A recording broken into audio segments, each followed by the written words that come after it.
मित्रांनो, माझ्या नवीन व्हिडिओमध्ये पुन्हा एकदा तुम्हाला सर्वांचं स्वागत आहे। आजच्या व्हिडिओमध्ये आपण फोनपे मध्ये जे रिमाइंडर असतं तर हे रिमाइंडर कसं सेट करायचं याच्याविषयी माहिती आपण घेणार आहे। तर हे रिमाइंडर नेमकं काय आहे त्याच्याविषयी आपण थोडी माहिती सुरुवातीला बघू। तर फोनपे मध्ये एक ऑप्शन आहे मित्रांनो, मॅनेज रिमाइंडर नावाचं। त्या रिमाइंडरच्या माध्यमातून आपल्याला एखाद्याला जर फिक्स तारखेला कोणाला पेमेंट करायचं असेल किंवा वीकली पेमेंट असेल, मंथली असेल किंवा क्वार्टरली पेमेंट असेल, तर असं हे रिमाइंडर आपण एखाद्या व्यक्तीच्या नावाने त्या कॉन्टॅक्टच्या नावाने सेव्ह करू शकतो, जे की रिमाइंडर आपल्याला त्या तारखेला त्या फोनपे ऍप्लिकेशन मधून आपल्याला ते परत परत रिमाइंड करत असतं। तर हे रिमाइंडर कसं सेट करायचं याच्याविषयी माहिती आजच्या व्हिडिओमध्ये आपण बघणार आहे। तर चला बघूया ह्या फोनपेच्या ऍप्लिकेशन मधून हे रिमाइंडर कसं सेट करायचं ते। तर मित्रांनो, फोनपेवर हे रिमाइंडर सेट करण्यासाठी आपल्याला मोबाईलच्या स्क्रीनवर आल्यानंतर सुरुवातीला फोनपे ऍप्लिकेशन ओपन करून घ्यायचं आहे।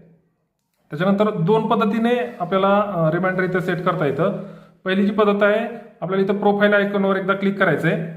त्याच्यानंतर थोडं खाली आल्यानंतर इथं स्क्रोल केल्यानंतर प्रेफरन्सेस नावाचा एक ऑप्शन इथं दिसतोय, ह्याच्यावर आपल्याला क्लिक करायचं आहे। त्याच्यानंतर इथं पाहू शकता आपण रिमाइंडर नावाचा एक ऑप्शन आहे।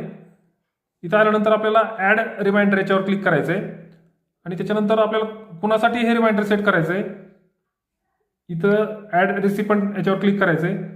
त्याच्यानंतर आपल्या इथं सर्च करायचं, कॉन्टॅक्टला आपल्याला रिमाइंडर सेट करायचं आहे। गृहीत धरा आपण चंद्रकांत या नावाने आपल्याला एक रिमाइंडर सेट करायचं आहे, तर ते नाव आपल्याला इथं सर्च करून घ्यायचं आहे, याच्यावर क्लिक करायचं आहे, हे नाव इथं येईल। त्याच्यानंतर आपल्याला इथं अमाऊंट टाकून घ्यायची की गृहीत धरा आपल्याला 800 रुपयाचं पेमेंट त्यांच्याकडून घ्यायचं आहे, तर किती तारखेला घ्यायचं आहे आपल्याला याच्यामध्ये दिलेलं आहे खाली, monthly, quarterly, half yearly, yearly, daily आणि वीकली। गृहीत धरा आपल्याला मंथली पेमेंट त्यांच्याकडून घ्यायचं आहे, त्यांना आपल्याला रिमाइंडर द्यायचे, तर हे मंथली इथं सेट करतो इथं मी। त्याच्यानंतर आपल्याला इथं तारीख फिक्स करायची, मी गृहीत धरा इथं 1 जानेवारीला त्यांच्याकडून आपल्याला एवढं पेमेंट घ्यायचं आहे, इथं ओके करायचं आहे आणि अशा पद्धतीने इथं सेव्ह करायचं आहे। तर हे एक रिमाइंडर आपल्याला इथं सेट झालेलं दिसेल।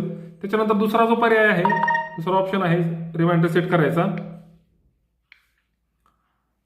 फोनपे ऍप्लिकेशन आल्यानंतर आपल्याला इथं डायरेक्ट सर्च करायचं आहे की कोणाला हे रिमाइंडर सेट करायचं आहे। त्यासाठी आपल्याला टू मोबाईल नंबर याच्यावर क्लिक करायचं आहे। त्यानंतर इथं ते व्यक्तीचं नाव सर्च करायचं आहे, चंद्रकांत, अशा पद्धतीनं याच्यावर क्लिक करायचं आहे। त्याच्यानंतर इथं वर आपल्याला क्लिक करायचं आहे आणि इथं ऑप्शन येतो मॅनेज रिमाइंडर नावाचा, याच्यावर आपल्याला क्लिक करायचं आहे आणि दुसरा रिमाइंडर आपण इथं सेट करू शकतो, ऍड रिमाइंडर। परत तीच प्रोसिजर, इथं नाव आलेलं आहे, इथं अमाऊंट टाकतो, गृहीत धरा आपल्याला त्यांच्याकडून 1200 रुपयाचं पेमेंट घ्यायचं आहे, हे पण पेमेंट मंथलीच गृहीत धरा किंवा क्वार्टरली आहे असं गृहीत धरा। त्याच्यानंतर खाली आपल्याला तारीख फिक्स करायची, हे जे पेमेंट आहे ते डिसेंबर गृहीत धरा 27 तारखेला आपल्याला घ्यायचंय, इथं ओके करायचंय आणि हे रिमाइंडर अशा पद्धतीनं सेव्ह करायचंय। तर अशा पद्धतीचे 2 रिमाइंडर त्यांच्या नावाने आपण सेट केलेले आहेत। तर अशा पद्धतीनं आपण फोनपे ऍप्लिकेशनवर अतिशय सुलभ पद्धतीनं रिमाइंडर सेट करून आपण रिमाइंड एखाद्याला करू शकता। असा हा महत्त्वपूर्ण व्हिडिओ होता मित्रांनो। व्हिडिओ जर आपल्याला आवडला असेल तर व्हिडिओला जास्तीत जास्त लाईक करा, शेअर करा आणि चॅनलवर जर नवीन असाल तर चॅनल सबस्क्राईब करायला विसरू नका। धन्यवाद।